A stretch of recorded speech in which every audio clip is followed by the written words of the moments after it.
आप सबको जय यीशु की। उस खुदा का धन्यवाद कि एक बार फिर से हम उस जगह पे हैं जहाँ पे आके हम परमेश्वर की महिमा करते, उसकी तारीफ करते और परमेश्वर के वचन को सुनने, समझने और जानने की कोशिश करते हैं। तो जितना हो सके उतना आप मेरी तरफ ध्यान रखें, है ना। वो बस में चढ़ते हैं, वो सबसे पहले वो छत को ऐसा खटखटाते हैं ना, उसके बाद फिर अपनी चीज बेचना शुरू करते हैं। अभी पिछले दिनों में गया तो एक भाई चढ़ा था बस के अंदर, उसने कोशिश तो की लेकिन छत बहुत ज्यादा ऊंची थी उसके हिसाब से, तो वो डंडा ही पकड़ के बोलना शुरू कर दिया उसने, माने। लेकिन फिर भी उसकी एक ट्राई थी कि मुझे देखो, है ना, मैं हूं यहाँ। तो अभी मैं परमेश्वर का वचन आपके साथ शेयर करने वाला हूं। कोशिश करते हैं जानने की कि आत्मिक उन्नति क्यों जरूरी है और किस तरह से हो सकती है ना। आत्मिक उन्नति, स्पिरिचुअल ग्रोथ, वो क्यों जरूरी है और कैसे हो सकती है, क्या चीज हम करें कि हमारी आत्मिक उन्नति हो पाए।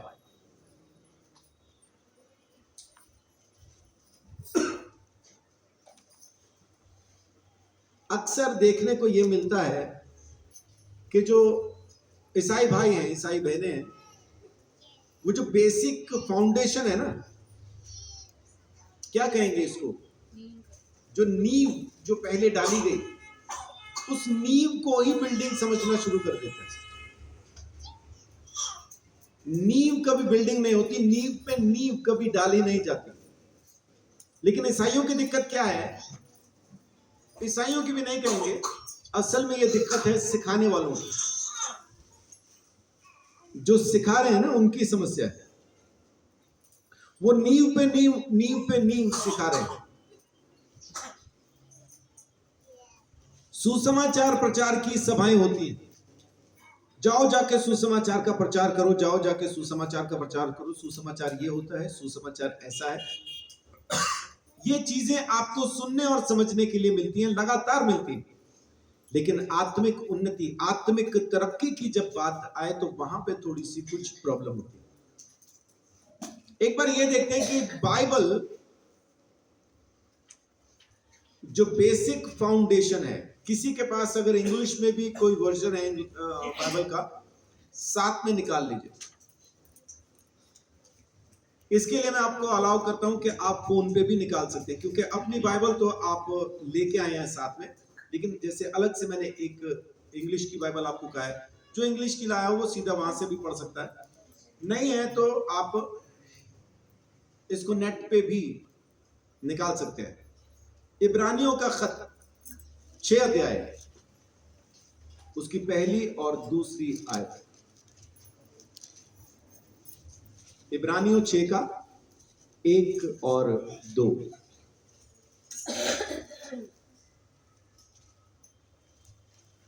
पहले हिंदी में पढ़ते हैं। इसलिए आओ मसीह की शिक्षा की आरंभ की बातों को छोड़कर हम सिद्धता की ओर आगे बढ़ते जाएं और मरे हुए कामों से मन फिराने और परमेश्वर पर विश्वास करने और बपतिस्मों और हाथ रखने और मरे हुओं के जी उठने और अंतिम न्याय की शिक्षा रूपी नींव फिर से न डालें।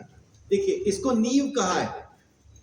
इब्रानियों का खत लिखने वाला इसको नींव कहता है कि ये नींव है, ये बिल्डिंग नहीं है। लेकिन आप नोटिस करके देखें कि एक मसीही की जिंदगी इन्हीं बातों के आसपास घूमती रहती है। वो इन्हीं बातों को बिल्डिंग समझने लगता है कि यही है सारी की सारी शिक्षा। लेकिन यहां नींव किस किस चीज को कहा गया। इसलिए आओ मसीह की शिक्षा के आरंभ की बातों को छोड़कर हम सिद्धता की ओर आगे बढ़ते जाएं, मरे हुए कामों से मन फिराने और परमेश्वर पर विश्वास करने। देखिए, शुरू कहां से हो रही है, बेसिक नींव कहां से शुरू होती है, मन फिराने से। मरे हुए कामों से मन फिराने, परमेश्वर पर विश्वास करने, बपतिस्मों और हाथ रखने और मरे हुओं को जी उठने और अंतिम न्याय की शिक्षा। ये 6 बातें इसके अंदर। मन फिराना, परमेश्वर पर विश्वास करना, बपतिस्मा लेना, लोगों के लिए प्रार्थनाएं करना, मरे हुए में से जी उठने की बात पर विश्वास करना और अंतिम न्याय की शिक्षा। ये कौन सी शिक्षा है? लिखा है अंतिम न्याय की शिक्षा रूपी नींव फिर से ना डालें। अब इंग्लिश में इसको एक बार पढ़िए तो। So let us stop going over the basic teachings about basic Christ. Teaching, ये बेसिक टीचिंग्स है अबाउट क्राइस्ट। बेसिक, ये बिल्कुल शुरू की, माने जिसको हम कहते हैं ना कि आदि की शिक्षा है, शुरू की शिक्षा है जी। Again and again, let us go on instead and become mature in our understanding. Surely we don't need to start again with fundamental importance of repeating from evil deeds and placing our faith in God. You don't need further faith in God. देखिए क्या बोला अभी उसने, you don't need, ये इस line को एक बार फिर से पढ़िए तो आराम से। You don't need further instruction about baptism. You don't need further instructions about having faith in God, getting your baptism. इन चीजों के लिए आपको दोबारा से इंस्ट्रक्शन की जरूरत नहीं है, ये बेसिक नींव है जी। अब एक बार इसको फिर से एक बार पढ़ दीजिए। You don't need से, You don't need further instruction about baptism, the laying on hand, the इससे पहले एक resurrection. और था ना, you don't need वाला, इससे पहले भी एक लाइन है, ये यहीं से। Surely we don't need to start again with the fundamental importance of repenting from evil deeds and placing our faith in God. जी You don't need further instruction about baptism, the laying on hands, the resurrection of the dead, and eternal judgment. And so, God willing, we will move forward to further understanding. Amen. अब Bible क्या कह रही है, English में भी हिंदी के अंदर भी आपको मैंने समझाने के लिए क्या कहा कि ये बेसिक टीचिंग है, हमें इसकी इंग्लिश में बिल्कुल क्लियर आ गया, हमें इसकी जरूरत नहीं है। लेकिन सारी की सारी क्रिश्चियन टीचिंग्स जो है वो इन्हीं 6 बातों के चारों तरफ हमेशा घूमती रहती हैं। विश्वास करो, परमेश्वर पर विश्वास करो, मन फिराओ, बपतिस्मा लो, हाथ रख के प्रार्थना करो, ये सब कुछ इसी के आसपास घूमता रहता है, हम इसके आगे जाते ही नहीं। लेकिन पौलुस क्या कह रहा है, अब हमें दोबारा से इस नींव को बार बार रखने की जरूरत नहीं है, आगे बढ़ो, आगे बढ़ो।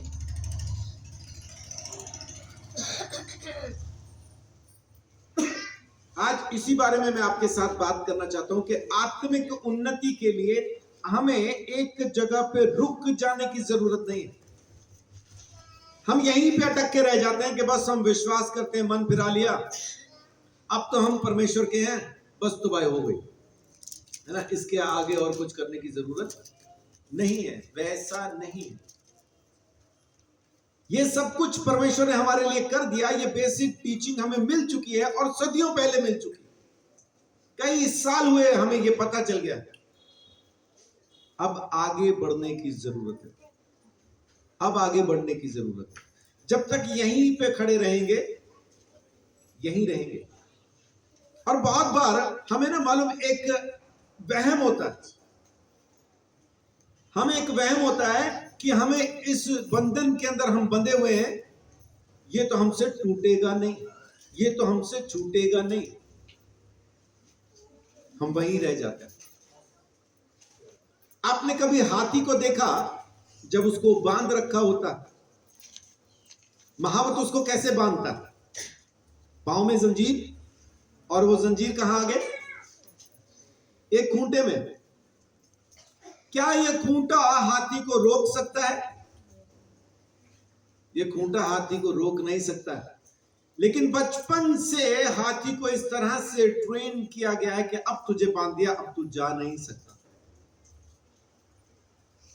कितने लोगों ने मुर्गे की गर्दन पे कभी तीला रख के देखा, जिंदा मुर्गा, उसको लेटाओ, उसकी गर्दन पे एक बड़ा तीला रख दो और छोड़ दो उसको, तो क्या होगा? हाँ, तीला, लकड़ी का तीला। हाँ जी, अच्छा, सिर्फ लकीर मार दो,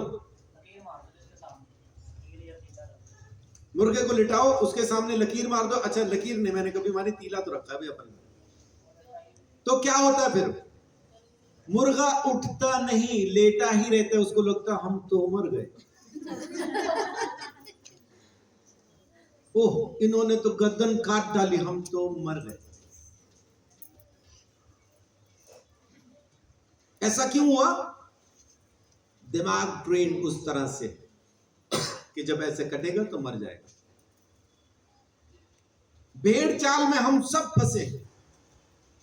भेड़ चाल क्या होती है? मेरे एक मामा हुआ करते थे, माने मेरी मम्मी का कजन था, वो नाम तो था इंद्रमणि, लेकिन हम इंदू कहा करते थे। वो अजीब दिमाग आदमी था, माने वो अकेला ही देखा मैंने वैसा। एक दिन हम बैठे हुए ऐसे खेतों में, तो मेरे को पूछ रहा, कहना काके तू पूछता सी ना भेड़ चाल की होती है। मेरे को गांव में काका कहते हैं ना, तो मेरे को कहता है काके तू पूछ रहा था ना भेड़ चाल क्या होती है। मैंने बोला हाँ, कह रहा था। कह रहा वो देख भेड़े आ रही हैं, अब दिखाता हूँ तेरे को भेड़ चाल क्या होती है। तो वहीं पे एक दरवाजा, वो खेत में मोटर होती है ना जिसमें ट्यूबवेल को ऑन ऑफ करने का एक स्विच होता है, उसको मोटर कहते हैं, वो कमरे को, है ना, नाम ही वो उसका मोटर रखा होता है।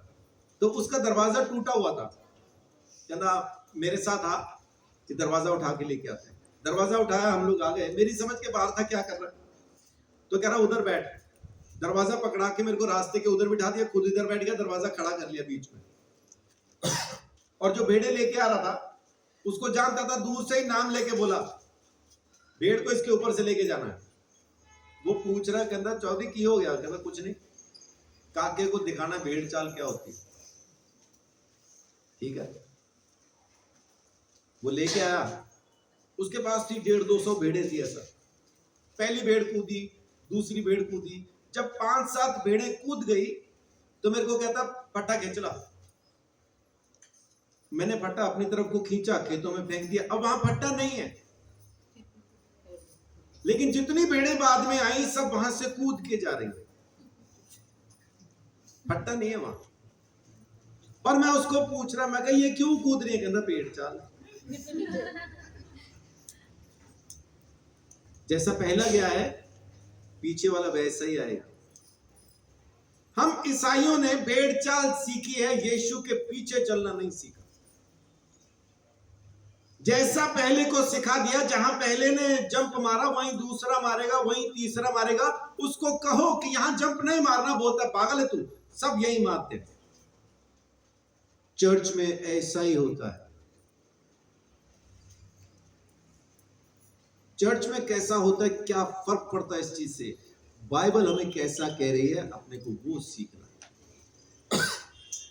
चर्च का तो एक सिस्टम तय कर लिया हमने। सुबह आएंगे, प्रार्थना करके शुरू करेंगे, उसके बाद धन्यवाद की प्रार्थना के बाद वर्शिप की जाएगी, उसके बाद भजन संहिता पढ़ी जाएगी, उसके बाद फिर हम चंदा इकट्ठा करेंगे, उसके बाद फिर हम बीच में गवाहियां देंगे, बाद में प्रचार करेंगे, आखिर में प्रार्थना करके चर्च खत्म। ये है चर्च। अगर इसको उल्टा सीधा करके हम चलाएं तो बोलते हैं तुम्हें तो चलाना ही नहीं आता चर्च।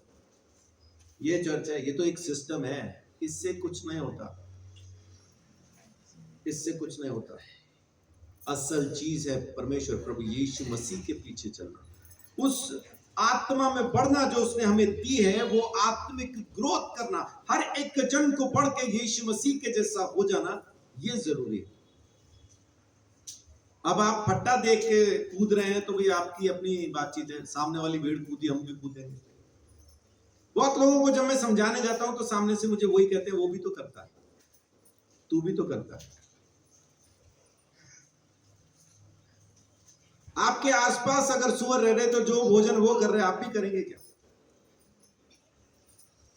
हम मैं भोजन का नाम तो नहीं ले सकता क्योंकि ऑन एयर हूं, तो खाएंगे क्या?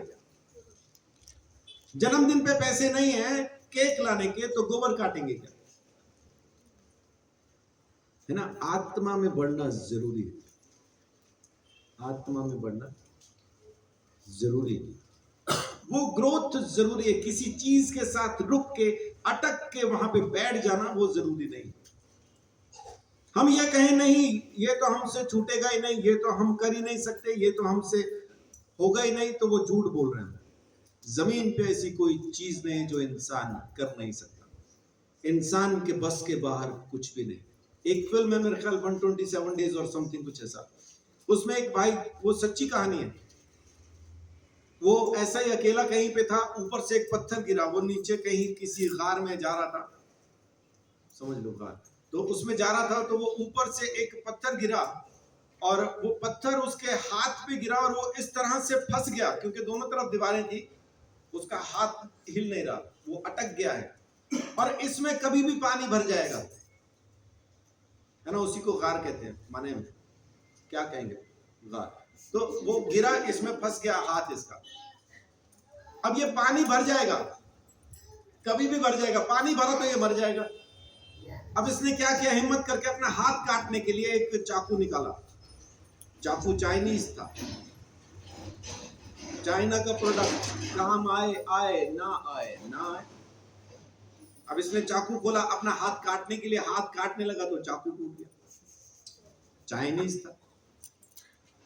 अब इसका हाथ फंसा हुआ, करे तो करे क्या, आखिर फिर इसने एक फैसला लिया, अपनी बाजू को अपने दांतों से काट काट के इसने काट दिया, अपनी बाजू वहीं छोड़ के ये वहां से निकल आया और जिंदा बच गया। और ये कहानी सच्ची है, ऐसा हुआ था। इंसान जब फैसला लेने पे आए ना कि मुझे यहां से निकलना है, तो यूं भी निकल सकता है, यूं भी निकल सकता है। मरने से अच्छा उसने ये फैसला लिया कि मैं अपने हाथ को खा के काट के, मेरा ख्याल 127 डेज ऐसा करके मूवी है, सर्च करके देखो अगर आपको मिलती है तो देखना, ये सच्ची कहानी पे आधारित है।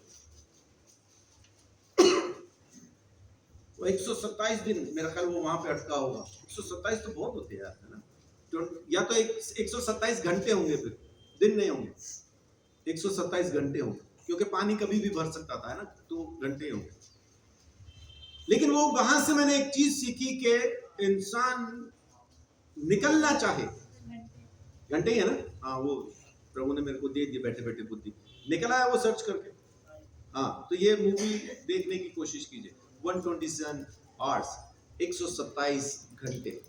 अब वो 127 घंटे उसने उस पत्थर के साथ कैसे गुजारे, ये आपको वहां पे पता चलेगा। वो मर जाने के डर से उसने अपने हाथ को जुदा कर दिया। यीशु मसीह जब कहता है कि तेरा दायां हाथ अगर तुझे धोखा दे तो काट डाल, तो यही तो कह रहा है। इसने तो सच में काट डाला, क्योंकि इसका दायां हाथ इसको मौत में ले जा रहा, ये मर जाता क्योंकि फंस गया था। वहां से निकल आना बहुत जरूरी है। इसी को आत्मिक उन्नति कहते हैं, स्पिरिचुअल ग्रोथ इसी को कहते हैं, है ना,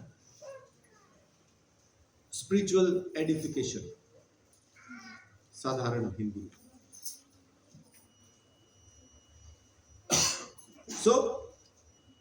अगर हम वहीं पे अटके रहें, एक ही जगह पे अगर अटके रहते हैं, तो पढ़िए 4 से लेके 6 आयत तक। क्योंकि जिन्होंने एक बार ज्योति पाई है और जो स्वर्गीय वरदान का स्वाद चख चुके हैं और पवित्र आत्मा के भागी हो गए हैं और परमेश्वर के उत्तम वचन का और आने वाले युग की सामर्थ्य का स्वाद चख चुके हैं, यदि वे भटक जाएं तो उन्हें मन फिराव के लिए फिर नया बनाना अनहोना है, क्योंकि वे परमेश्वर के पुत्र को अपने लिए फिर क्रूस पर चढ़ाते हैं और प्रगट में उस पर कलंक लगाते हैं। 4 से 6 आयत ये बताती है कि अगर हम बेसिक नींव में उसी टीचिंग में फंसे रहते हैं, वही नींव बार बार रखते रहते हैं, उसी नींव पे बार बार चलते रहते हैं, तो बैक स्लाइड होने के पूरे चांसेस हैं। ये किन लोगों के बारे में लिखा है? उन लोगों के बारे में जो आगे नहीं बढ़ रहे, जो वहीं पे रुक गए, तो वहां से गिरने के पूरे फुल चांसेस हैं, पूरे चांसेस, वो जरूर वापस गिरेंगे। मेरी एक जानकारी में एक लड़का मिला था, वो अफीम खाता था, और अफीम उसको इतनी पसंद थी ना, माने उठते बैठते सोते जागते बस उसको अफीम के ख्वाब आते थे। और एक दिन उसने हम सबको सिर्फ इसलिए गालियां दी क्योंकि हम उसके सामने नहा रहे थे। हम खेतों में थे, ट्यूबवेल चल रहा था, बढ़िया पानी आ रहा था खुला, हम सबने नहाना शुरू कर दिया, उसने गालियां देनी शुरू कर दी। कह रहा तुम्हें देख के मेरे अफीम का सारा नशा उतर गया, इतना पानी में कौन नहाता। अफीम जी को पानी से डर लगता। तो वो पानी से भी इसलिए नफरत करता था क्योंकि उसको अफीम से मोहब्बत। बहुत बार हम परमेश्वर की पवित्र आत्मा की सामर्थ से, परमेश्वर के उस आत्मिक ग्रोथ से इस वजह से नफरत करते हैं क्योंकि हमें हमारे पाप से मोहब्बत। मैं उसको छोड़ना नहीं चाहता, इस वजह से मुझे आत्मिक उन्नति भी नहीं चाहिए, मैं यहीं रहूंगा। इसलिए हम बढ़ते नहीं, वहीं अटक के रह जाते हैं। इसलिए निकलिए, बढ़िए, परमेश्वर आशीष देगा। क्यों? क्योंकि वचन कहता है कि जो कोई अटक गया है इस बेसिक टीचिंग के अंदर, वो गिर सकता है, वापस जा सकता है। इसलिए आत्मिक उन्नति की खोज में, उस तलाश में रहें कि आपको आगे बढ़ना ही है। जड़ पकड़ने का मतलब खाली ये नहीं कि जड़ पकड़ ली और बात खत्म हुई। जड़ पकड़ने का मतलब है कि जड़ पकड़ी है तो फलवंत भी हो जाओ। यशाया 37:31।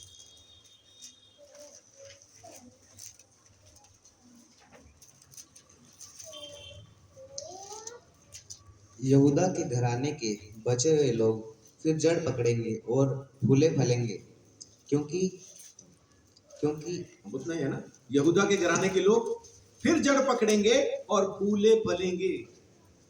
यशाया 37:31 हमें बताता। तो जो जड़ पकड़ेगा वो फूलेगा फलेगा भी। तो जड़ पकड़ना जरूरी है, परमेश्वर में बढ़ना जरूरी है। इफिसियों 3:17।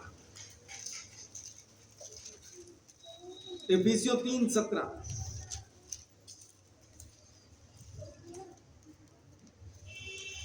और विश्वास के द्वारा मसीह तुम्हारे हृदय में बसेगी, तुम प्रेम में जड़ पकड़कर और नेव डालकर सब पवित्र लोगों के साथ भली भांति समझने की शक्ति पाओ कि उसकी चौड़ाई और लंबाई और ऊंचाई और गहराई कितनी है, 19 तक पढ़ दीजिए। और मसीह के उस प्रेम को जान सको जो ज्ञान से परे है, कि तुम परमेश्वर की सारी भरपूरी तक परिपूर्ण हो जाओ। आमीन। तो माने बढ़ते जाओ ताकि परमेश्वर की उस सामर्थ्य में परिपूर्ण हो जाओ। बढ़ते जाओ तब फलवंत हो पाओगे। कुलुसियों 2:7।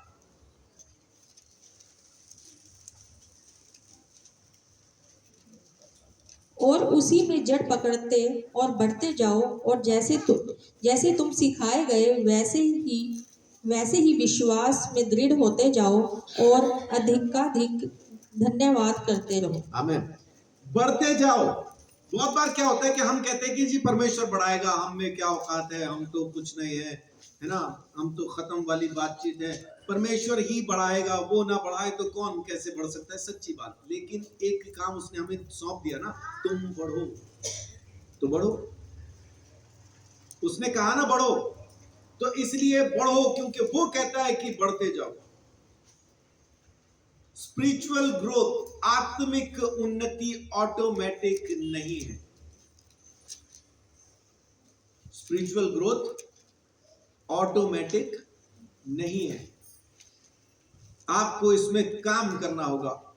उद्धार हो चुका। देखिए पहली 6 बातें जब आप पढ़ते हैं, जो नींव बेसिक टीचिंग जो बताई, उसमें 6 बातें जो हैं उसमें हमारा उद्धार हो चुका। मन फिराना, परमेश्वर पर विश्वास रखना, बपतिस्मा लेना, वो हो चुका। पहली 6 बातों में ही हो चुका। हमने प्रभु पर विश्वास कर लिया, हमारा उद्धार हो गया। अब उद्धार पाने के लिए कुछ करने की हमें जरूरत नहीं है। लेकिन उद्धार पाने के बाद आत्मा में बढ़ना, आत्मिक रीति से बढ़ना, ये जरूरी है। इसमें हमारी मेहनत लगती है। यहां पे हम मेहनत नहीं करते, यहां पे हम ठुस पटाखा है।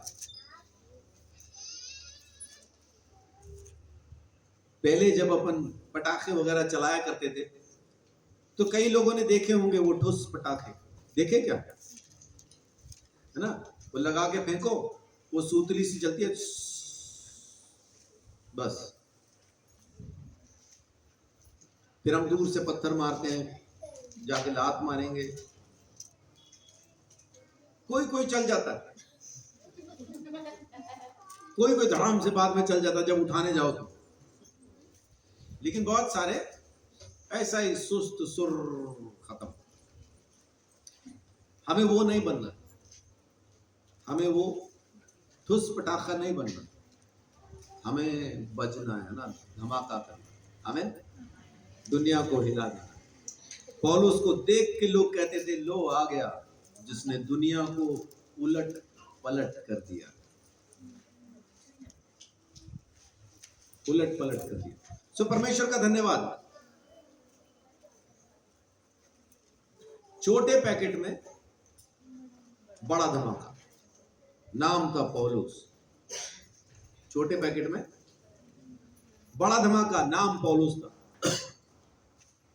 वो 4 फीट के आसपास का बंदा था, वो कोई लंबा चौड़ा शख्सियत नहीं थी, बोलने में भी बहुत ज्यादा मजबूत नहीं था। सामने खड़े होकर प्रचार करे तो बहुत ज्यादा अच्छे से अपनी बातों को नहीं कह पाता था, लेकिन लिखता बहुत अच्छा था। उसको लिखना आता था, खत कैसे लिखा जाता है, कौन सी बात कैसे कही जाती है, सीधा कैसे बात करते हैं, उसको मालूम था।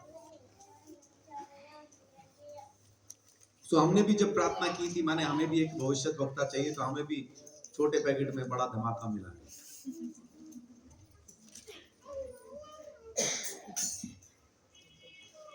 परमेश्वर इस्तेमाल करता है। परमेश्वर की महिमा कहां किस तरह से होती है, उसका ख्याल रखना, उस बात को देखना, समझना, सीखना अपने लिए बड़ा जरूरी है।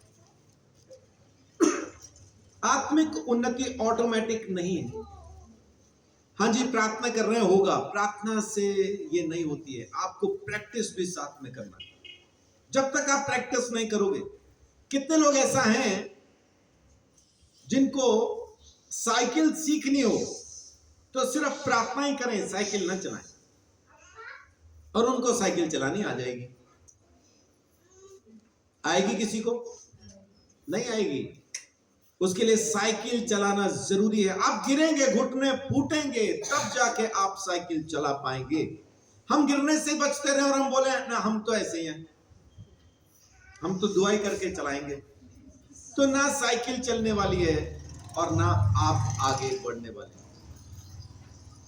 बड़े परमेश्वर अनुग्रह करेगा, वो सिखाएगा, समझाएगा, वो चलाएगा। रुके रहना जरूरी नहीं है, बढ़ना जरूरी है।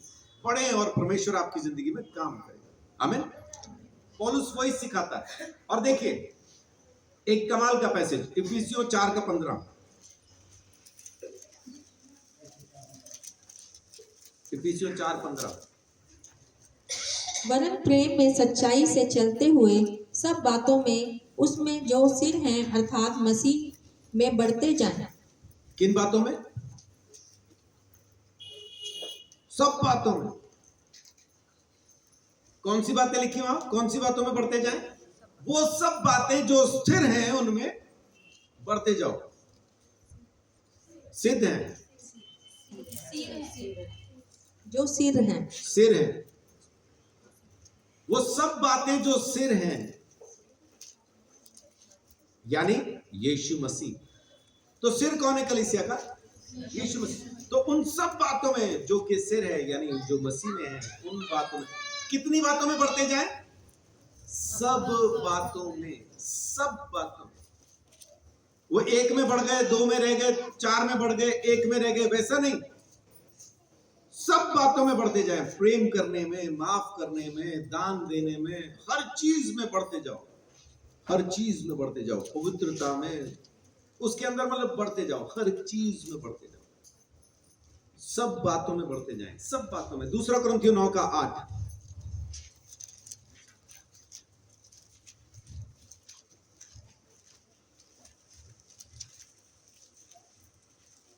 परमेश्वर सब प्रकार का अनुग्रह तुम्हें बहुतायत से कितने प्रकार का? सब प्रकार का, 2-4 प्रकार का लिखा हुआ। सब प्रकार का, लगभग हर तरह का ऐसा होगा। हाँ, सब प्रकार का अनुग्रह। अनुग्रह एक ही है या सब प्रकार का? अलग अलग तरह का अनुग्रह है। कितने तरह का अनुग्रह है? अनुग्रह सब प्रकार का है।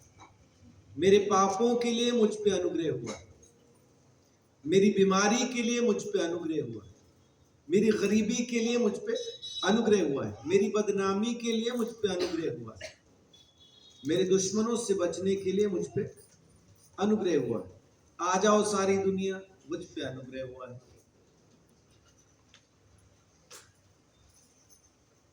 दिक्कत नहीं। कहां तक आओगे? मुझ पे अनुग्रह हुआ है। कैसे आओगे? मुझ पे अनुग्रह हुआ। सब प्रकार का, हर तरह का अनुग्रह हुआ। आ जाओ, ले लो पाऊंगा, मुझ पे अनुग्रह हुआ है।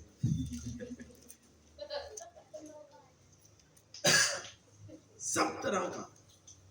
अभी पवन ने जो गवाही दी ना, उसमें मेरे को वो सब तरह का अनुग्रह दिखाई दिया। बीमार था, अकेला था, पैसा नहीं था, लोगों के धक्कों से ट्रेन के नीचे आ सकता था। लोकल ट्रेन में, आपको मुंबई की लोकल ट्रेन, ना चढ़ना पड़ता है ना उतरना, आपको सिर्फ सीट में खड़े होना है। आपको ट्रेन में चढ़ना है, खड़े हो जाओ, चढ़ गए। आपको नहीं उतरना, लेकिन आप वहां खड़े हैं। आपको उतरना नहीं है, लेकिन खड़े हैं। ट्रेन रुकेगी, आप उतर गए, और उतरना नहीं था आपको। झूठ बोल रहा हूं पवन? ऐसा ही है। मैं मुंबई गया नहीं, लोकल ट्रेन में चढ़ा नहीं, लेकिन मेरे को मालूम है कि ऐसा है। और आप जिस पोज में आप अंदर खड़े हैं ना, जब तक आप उतरेंगे नहीं, उसी पोज में रहेंगे। माने आप कोशिश करके हाथ नीचे नहीं ला सकते, ये हाथ पास नहीं ला सकते, और यहाँ पे किसी की बगल है, सूंघ ही रहे हैं, आप अपना नाक भी हटा नहीं सकते, क्योंकि यहाँ पे 2 लोग और हैं। ये लोकल ट्रेन है मुंबई की।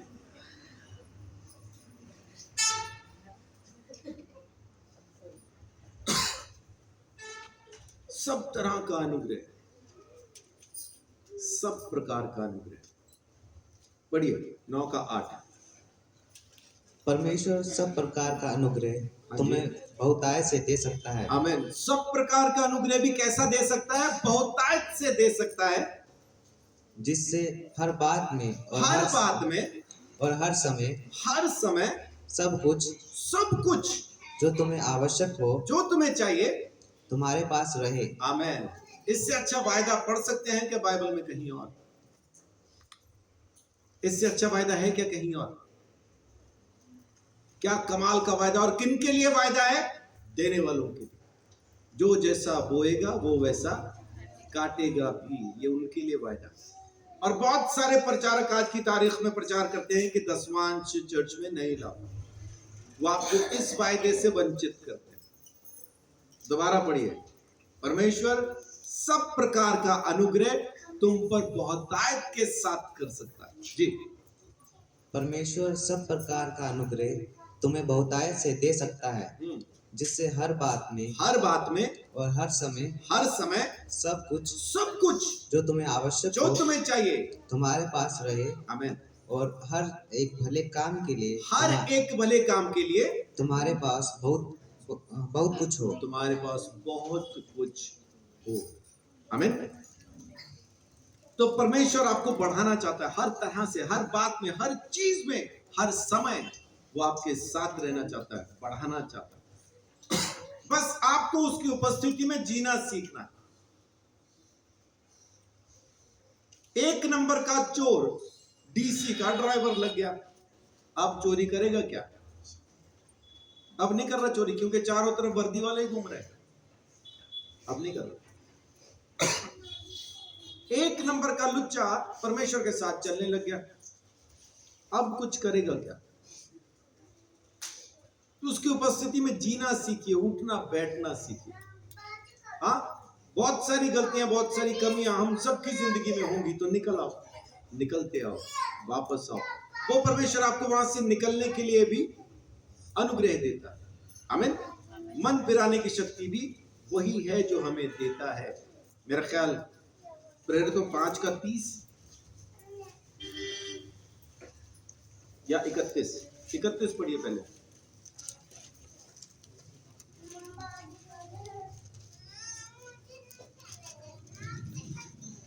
5 का 31 देखिए तो पहले क्या है।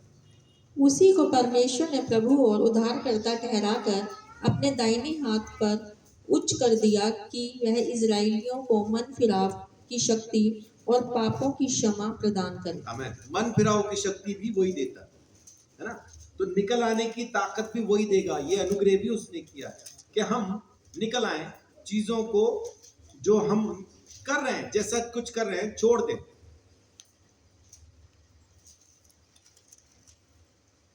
उनसे निकल आए, बाहर आ जाए।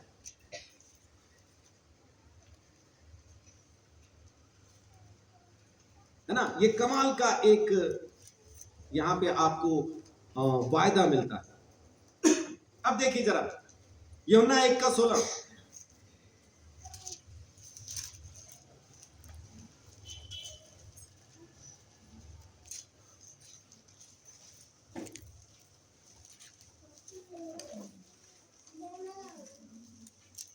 क्योंकि उसकी परिपूर्णता में से हम सब ने प्राप्त किया, अर्थात अनुग्रह पर अनुग्रह। क्या प्राप्त किया हमने? अनुग्रह पर अनुग्रह, अनुग्रह पर अनुग्रह। वाह, क्या कमाल की बात। खाली अनुग्रह नहीं प्राप्त किया, अनुग्रह पर भी अनुग्रह प्राप्त किया। माने क्या कमाल का खुदा है ना, सिर्फ अनुग्रह नहीं दे रहा है, अनुग्रह पर अनुग्रह दे रहा है, अनुग्रह पर अनुग्रह। इस बात को अगर आप समझ पाए तो आप समझ जाएंगे कि उसने आपसे कितनी मोहब्बत की और कितना चाहता है कि आप निकल के आ जाओ, इस संसार में से निकल के अलग हो जाओ, कितना चाहता है। और हम कितना चाहते हैं इसी संसार के अंदर वापस घुसना, इसी संसार में वापस फिर से जाके शामिल होना। हम कितना चाहते हैं और परमेश्वर कितना चाहता है कि हमें निकाल के अपने पास खड़ा कर सके। आमीन। दूसरा तिमोथियस 2:1,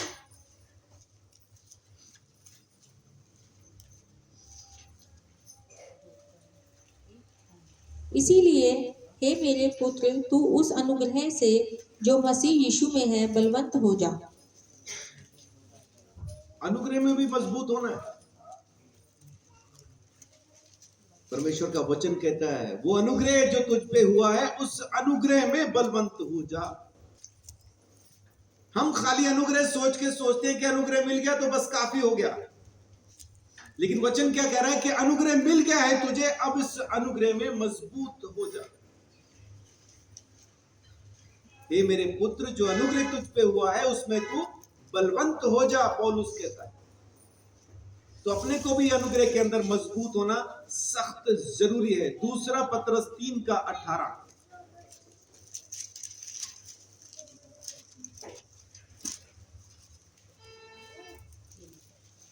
पर हमारे प्रभु और उद्धारकर्ता यीशु मसीह के अनुग्रह और पहचान में बढ़ते जाओ, उसी की महिमा सब भी हो और युगान युगन होती रहे। क्या लिखा है? हमारे प्रभु यीशु मसीह के अनुग्रह की पहचान में बढ़ते जाओ। इसका मतलब है कि अनुग्रह का ज्ञान, अनुग्रह की पहचान वो बहुत जरूरी है। दूसरा पत्रस 3:18 हमें साफ कहता है बढ़ते जाओ, उसकी पहचान में बढ़ते जाओ, उसके अनुग्रह में बढ़ते जाओ। बहुत जरूरी है, सख्त जरूरी है मजबूत होना अनुग्रह के अंदर, और अनुग्रह की पहचान में बढ़ते जाना, उसके ज्ञान में बढ़ते जाना बहुत जरूरी है। अब देखिए, विश्वास से विश्वास तक बढ़ जाने के लिए भी परमेश्वर कहता है, रोमियो 1:17, आत्मिक ग्रोथ के लिए आपको न सिर्फ अनुग्रह में बढ़ना जरूरी है बल्कि विश्वास में बढ़ना भी जरूरी है। रोमियो 1:17, क्योंकि उसमें परमेश्वर की धार्मिकता विश्वास से और विश्वास के लिए प्रकट होती है, जैसे लिखा है, विश्वास से धर्मी जन जीवित रहेगा। आमीन। तो जो अनुग्रह हम पे हुआ है वो किस तरह से आगे कार्यवंत कैसे होता है, एक्टिव कैसे होता है? विश्वास के द्वारा, विश्वास से। 4:20 भी पढ़िए।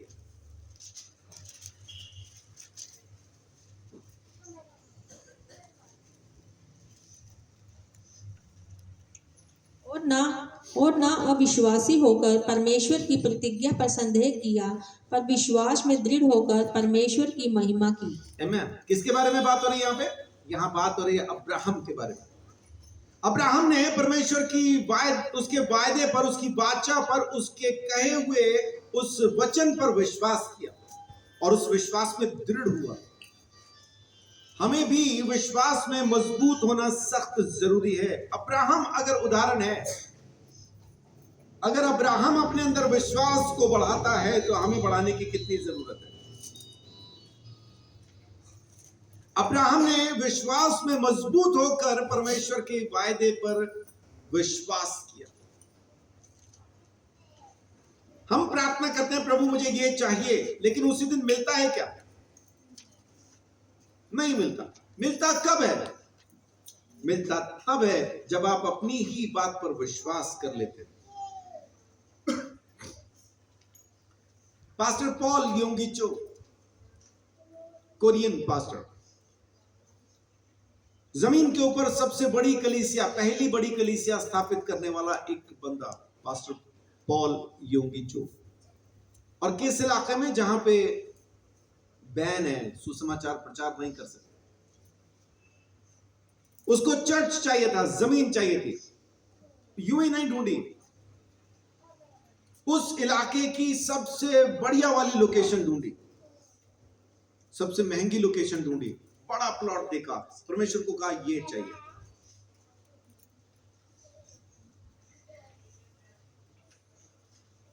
परमेश्वर को कहा ये चाहिए।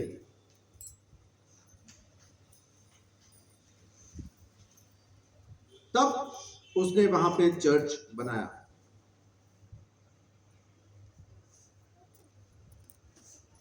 पैसा देने के लिए एक बड़ी रकम चाहिए थी। रोज प्रार्थना कर रहा है, रोज प्रार्थना कर रहा है। उसकी बीवी बोल रही पागल हो गए, तो वो थोड़ी मिल सकती, क्योंकि इनके पास एक चम्मच मिट्टी खरीदने की औकात नहीं, और खरीदेंगे वो प्लॉट जो सबसे महंगा है उस इलाके में। पॉल योंगी जो प्रार्थना कर रहे हैं, प्रार्थना कर रहे हैं, प्रार्थना कर रहे हैं। एक दिन उनकी बीवी किचन में थी, ये खाना खाने के लिए डाइनिंग टेबल पे बैठे थे और जोर जोर से चिल्लाने लगे, मिल गई, मिल गई, मिल गई। बीवी ने अंदर पक्का कर लिया, आज पूरा पागल हो गया। वो दौड़ के आके पूछती है, क्या मिल गई? बोल रहे वो जमीन जो मैं परमेश्वर से मांग रहा था मिल गई। कह रहे कैसे पता? बोल रहे मेरे अंदर विश्वास आ गया। आप में जिस रोज वो विश्वास आ जाएगा ना, उस रोज आपको वो चीज मिल जाएगी। जैसे एक रात पहले मेरे अंदर ये विश्वास आया था, वीरवार की रात को मेरे अंदर ये विश्वास आया कि बाइक मिल गई, और शुक्रवार को सुबह ही सारा इंतजाम शुरू हो गया। शाम को बाइक मेरे घर पे खड़ी थी और मेरे नाम से खरीदी गई। अब पॉल योंगी चो को पैसा चाहिए। जिस दिन पैसा जमा कराना आखिरी तारीख है, उस दिन टाई शाई लगा के पूरा कोट वोट पहन के रेडी, और टाइम खत्म होने में बस रह गए 15-20 मिनट। तो उसकी वाइफ बोल रही अब क्या करेंगे? कह रहे करना क्या है, टाइम पे आएगा पैसा। घंटी बजी, फटाफट जाके बाहर एक बंदा सूटकेस लेके खड़ा था। उसने बोला ये आपके लिए भेजा गया। इसने लिया, बोला धन्यवाद, मैं पैसे जमा करा के आऊं। बोल रहा आपको कैसे पता इसमें पैसे हैं? कह रहा मेरे को सिर्फ ये नहीं पता कि इसमें पैसे हैं, मेरे को ये भी पता है कि इसके अंदर कितने पैसे हैं। उसने बोला कितने? इन्होंने रकम बताई, इसमें इतने पैसे हैं। अब ये हैरान, बेहोश होने वाला बंदा, तुझे कैसे पता कि इसके अंदर इतने पैसे हैं? बोल रहा परमेश्वर से उतने ही मांगे थे, उसने कहा था कि आज मिलेंगे और आज मैं खरीदूंगा, और इसमें इतने ही पैसे हैं। और वाकई उसके अंदर उतने ही डॉलर थे, सूटकेस भर के डॉलर। वो परमेश्वर जो पास्टर पॉल योंगी चो का परमेश्वर है, हमारा भी परमेश्वर है। जिस रोज हमारे अंदर ये विश्वास आ जाएगा ना, अब्राहम के अंदर ये विश्वास आ गया 90 साल की उम्र में, मेरे यहां पे बेटा होगा। और ये उसके लेके में धर्म गिना गया। 10 साल के बाद उसके यहां पे बेटा होता है। सारा ने विश्वास कर लिया होगा। 90 साल की औरत, मरा हुआ शरीर, बच्चे पैदा नहीं कर सकती, लेकिन विश्वास किया। अभी हमने पढ़ा, विश्वास में मजबूत होके उसने परमेश्वर के वायदे पर विश्वास किया, और वो हो गया जो उसने विश्वास किया। आप भी, हमें प्रार्थना की जरूरत क्यों पड़ती है, बार बार प्रार्थना की जरूरत क्यों है? जब एक ही बार में परमेश्वर सुन रहा है तो बार बार क्यों प्रार्थना करना? सिर्फ इसलिए ताकि मुझ में विश्वास पैदा हो जाए। कोई भाई बीमार है, मर जाने वाला है, लेकिन अगर वो प्रार्थना के समय में यीशु मसीह के मार खाने पर विश्वास कर लेना कि यीशु तेरे मार खाने से मैं चंगा हो गया, वो उसी वक्त उस डेथ बेड को छोड़ देगा, चंगा हो जाएगा। आमीन। ये विश्वास पैदा करना जरूरी है, अपने अंदर विश्वास लाना जरूरी है। वो बातें कहना बंद कीजिए जो आपके विश्वास को नुकसान पहुंचाती। क्या पानी की एक बूंद कोई नुकसान पहुंचा सकती है? पानी की एक बूंद कुछ नुकसान पहुंचा सकती है क्या? कैसे?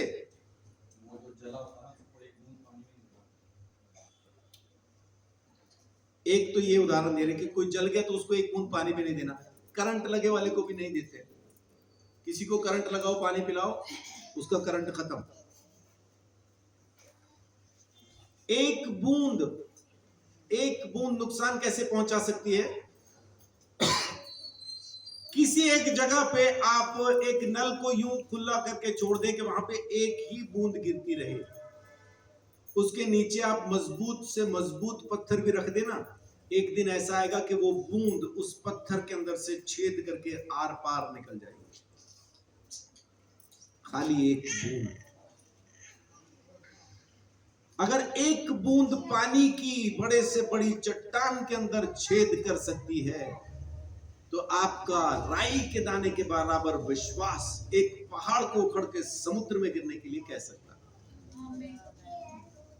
लेके तो आइए, ये प्रार्थना से होता, ये प्रार्थना से होता। आप बढ़िए प्रार्थना के अंदर, वो प्रार्थना करते समय जब आप में वो विश्वास आएगा तब सब कुछ हो जाएगा। दूसरा कुरिन्थियों 10:15।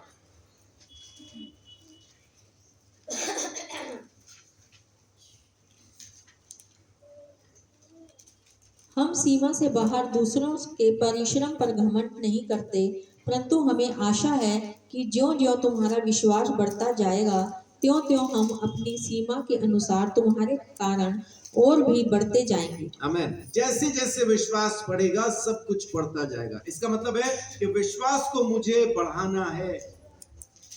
ये मेरा काम है कि मैं विश्वास बढ़ाऊं। हम कहते हैं जी हमने विश्वास तो कर लिया, ठीक है, बड़ी अच्छी बात, लेकिन अब इसमें बढ़ना जरूरी है। अनुग्रह में बढ़ना जरूरी है, विश्वास में बढ़ना जरूरी है।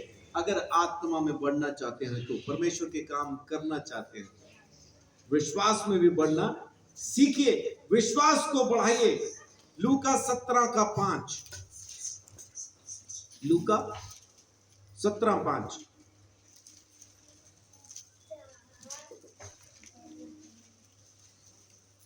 तब प्रेरितों ने प्रभु से कहा, हमारा विश्वास बढ़ा। आमीन।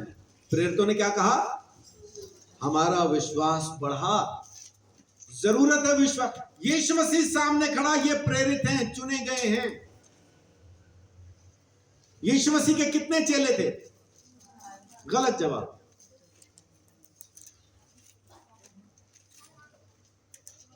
ये 12 तो उन चेलों में से चुन के प्रेरित बनाए गए थे।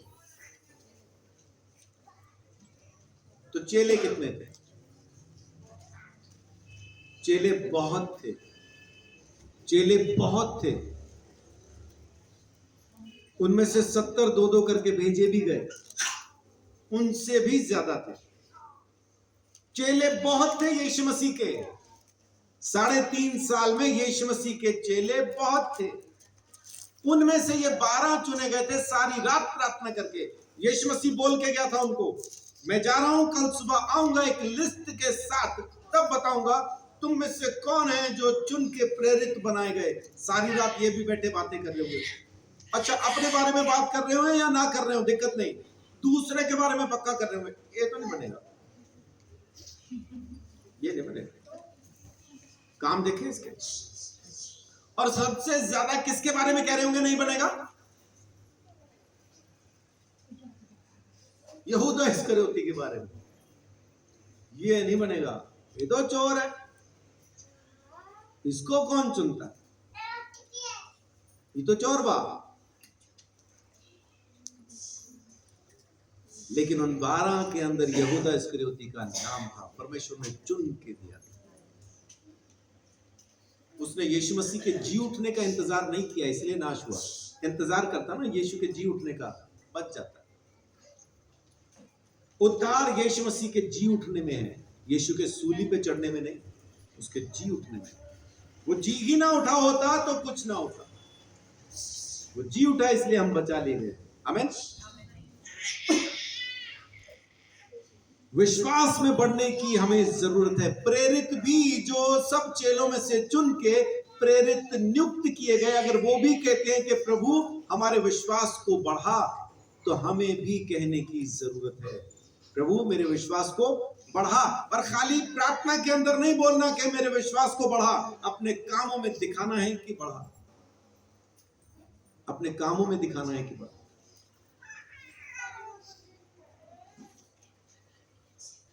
एक पास्टर की बेटी को लैपटॉप चाहिए था, पैसे नहीं थे उनके पास, तो मैं उनके पास गया तो मेरे को बोल रही है मेरे लिए प्रार्थना करना पास्टर, मुझे लैपटॉप चाहिए। हाँ, मैं प्रार्थना करेंगे जरूर। तो मैंने उसको पूछा तू इसके लिए कुछ कर रही है क्या, लैपटॉप पाने के लिए तू कुछ कर रही है क्या? हाँ जी पास्टर कर रही हूँ। अच्छा क्या कर रही है? बोल रही मैं 70% दे रही हूँ, दशमांश देने की जगह पे 70% दे रही हूँ। तो मैंने उल्टा, मेरे दिमाग में उल्टा आया कि तो बचाने चाहिए, ये तो ज्यादा दे रही है। तो मैंने बोला 70% तू क्यों दे रही है? बोले पास्टर वो देने से मुझे मिल जाएगा। हमें अब मेरे को ये इंतजार था होता क्या है, क्योंकि मैं देखना चाहता हूँ ना चीजें। उस टाइम नया नया था प्रभु में, उतना ज्यादा मेरे को एक्सपीरियंस भी नहीं था, तो मैं देखना चाहता था कि 70% दे के इसको क्या होना है। आज मैं प्रार्थना करके आया उसके लिए, और उसके पापा के पास मैं कुछ चीजें सीखने जाया करता था, वो मेरे टीचर भी थे। तो मैं दोबारा से जब उनके घर गया तो उसके पास लैपटॉप था, 8-10 दिन के अंदर ही था। तो मैंने उसके पास जाके पूछा, मैं ये लैपटॉप, अब मैं ये भी नहीं पूछ पा रहा हूँ किसी का मांग के लाई है क्या, लेकिन मेरे अंदर वही था, अपनी सहेली का लाई होगी, अपने किसी दोस्त का लाई होगी। तो मैंने पूछा लैपटॉप? बोले पास्टर आप प्रार्थना करके गए थे ना, प्रभु ने सुनी, देखो लैपटॉप मिल गया। अच्छा ऐसा क्या? तो मैंने पूछा मिला कैसे, अब ये बताओ मुझे। तो तब उसने बताना शुरू किया कि थाईलैंड से किसी के मन के अंदर कुछ चीजें आई और उसने 40,000 रुपया भेज के मुझे ये खरीदवाया। ये 40,000 का लैपटॉप, उस टाइम की बात कर रहा हूँ, माने 2009-10 के आसपास की बात। तब 40,000 का लैपटॉप उसने लिया था, जब 20-25 का बढ़िया वाला मिल जाता था। उस लड़की ने मेरे अंदर ये विश्वास पैदा कर दिया कि वाकई में परमेश्वर का वचन सच कहता है कि जो जैसा बोएगा वो वैसा काटेगा भी। फिर बिशप जॉनथन से मैं मिला, तो मुझे बोल रहे बेटा आजकल मैं 40% देता हूं। मैंने उनको पूछा, वही लड़की का दिमाग में रखे, मैं कहा आपको कुछ जरूरत है क्या? कह रहे नहीं मुझे नहीं है, लेकिन दिल्ली में कुछ परिवार हैं जिनको पैसा चाहिए, इसलिए मैं बोल रहा हूं, और मुझे आएगा तो मैं उनको भेजूंगा। मैंने लोगों को देखा विश्वास के काम करते हुए। ये खाली प्रार्थना में विश्वास नहीं बढ़ता है, आपको प्रैक्टिस करना जरूरी है। अगर आपको पवित्र जिंदगी बितानी है तो परमेश्वर के सामने बैठ के खाली रोते रहने से प्रभु मुझे पवित्र जिंदगी दे, मुझे पवित्र जिंदगी दे, ऐसा नहीं मिलती है। आपको प्रैक्टिस करना होती है, प्रैक्टिस करना, जितना हो सके मैक्सिमम आप वहां से निकल के आए, तब आप वहां पे पहुंच पाएंगे।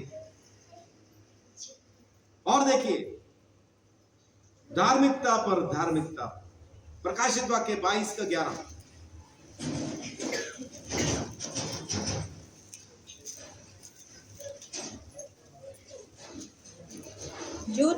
जो अन्याय करता है वह अन्याय ही करता रहे, और जो मलिन है वह मलिन बना रहे, और जो धर्मी है वह धर्मी बना रहे, और जो पवित्र है वह पवित्र बना रहे। आमीन। जो जैसा है वो वैसा बना रहे। ये कब की बात कर रहे हैं कि जब बस हो गया, एंड आ गया, अब कुछ नहीं हो सकता। ये उस टाइम की बात है कि अब तो तुम जैसे हो रहो भाई, जैसे फिर कहेंगे। तो जब मिलन के टाइम पे आखिरी दिन, माने जब पता चला ना 6 तारीख को 6 अप्रैल को पता चला कि उसको कैंसर लास्ट स्टेज का है। तो मैंने डॉक्टर से पूछा परहेज क्या किया जाए, बोल रहे कोई परहेज ना करो, खिलाओ जो खाती है। मैंने बोला नहीं, उसको ऐसा कैंसर नहीं करे, अब तो कुछ भी हो, कुछ नहीं कर सकते ना, अब तो कुछ कर ही नहीं सकते, 10-15 दिन बचे हैं उसकी जिंदगी के, तो अब आपने क्या परहेज करना है, जो मन में हो वो खाए। यहां पे परमेश्वर का वचन वही कह रहा है कि अब तो एंड आ गया है, गंदे हो तो गंदे ही रहो, अच्छे हो तो अच्छे ही रहो, क्योंकि अब कुछ नहीं हो सकता। लेकिन यहाँ पे सीखने वाली बात क्या है कि जो धर्मी है वो धर्मी बना रहे। परमेश्वर ने जब हमको धर्मी बनाया तो अपने को धर्मी बने रहना जरूरी है, उसमें धार्मिकता के अंदर बढ़ना जरूरी है। यूहन्ना 17:19 वहां पे यीशु मसीह खुद कहता है कि मैंने तुम्हारे लिए अपने आप को पवित्र किया है। अगर यीशु मसीह अपने आप को पवित्र करता है तो हमें और कितना पवित्र करने की जरूरत पड़ती है। और उनके लिए मैं अपने आप को पवित्र करता हूँ ताकि वे भी सत्य के द्वारा पवित्र किए जाएं। आमीन। यीशु कह रहा है कि मैं खुद को भी पवित्र करता हूं ताकि मेरे पीछे आने वाले मेरे द्वारा पवित्र किए। तो यीशु मसीह भी खुद को पवित्र कर रहा है, तो हमें अपने आप को और कितना पवित्र करने की जरूरत पड़ती है। तो पवित्र करें अपने आप को। अब आखिरी हिस्से में आते हैं, जयवंत से भी बढ़कर, रोमियो 8:37। जयवंत से बढ़कर मतलब क्या होता है? जो जीता है, जो जयवंत हुआ है, हम उससे भी बढ़कर हैं। आमीन। हाँ, पढ़िए 37, 8:37। परंतु इन सब बातों में हम उसके द्वारा जिसने हमसे प्रेम किया है जयवंत से भी बढ़कर हैं। आमीन। जयवंत से बढ़कर का मतलब क्या है कि अगर किसी बच्चे ने प्रैक्टिस की, किसी स्पोर्ट्स के अंदर या पढ़ाई के अंदर किसी चीज में उसने मेहनत की है और वो पूरे इलाके के अंदर फर्स्ट आता है, जैसे ओलंपिक्स में फर्स्ट आ गया, गोल्ड मेडल बच्चे ने जीत लिया या पति ने जीत लिया या पत्नी ने जीत लिया, हम तो उसको टीवी पे बैठे देख रहे हैं। किसी के बेटे ने ओलंपिक्स में कुछ जीता, गोल्ड मेडल जीत गया, जैसे ये वो अभी जीता ना नीरज चोपड़ा है ना, जेवलिन थ्रो में, वो ओलंपिक्स में न सिर्फ गोल्ड मेडल उसने हासिल किया है, उसने वर्ल्ड रिकॉर्ड भी कायम कर दिया। अब नीरज चोपड़ा का पूरा परिवार कैसा होगा? अभी तो वो वहीं होगा ना ओलंपिक्स में, जब उसने फेंका होगा वो वहीं था, परिवार यहां था, लेकिन यहां वाला परिवार कैसे घूम रहा होगा मोहल्ले के अंदर?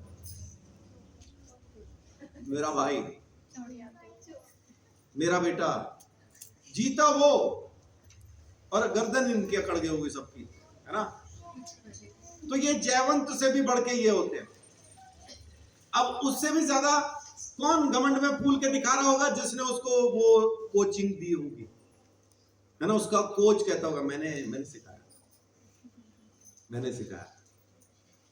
अब अपनी बारी में जीता कौन है?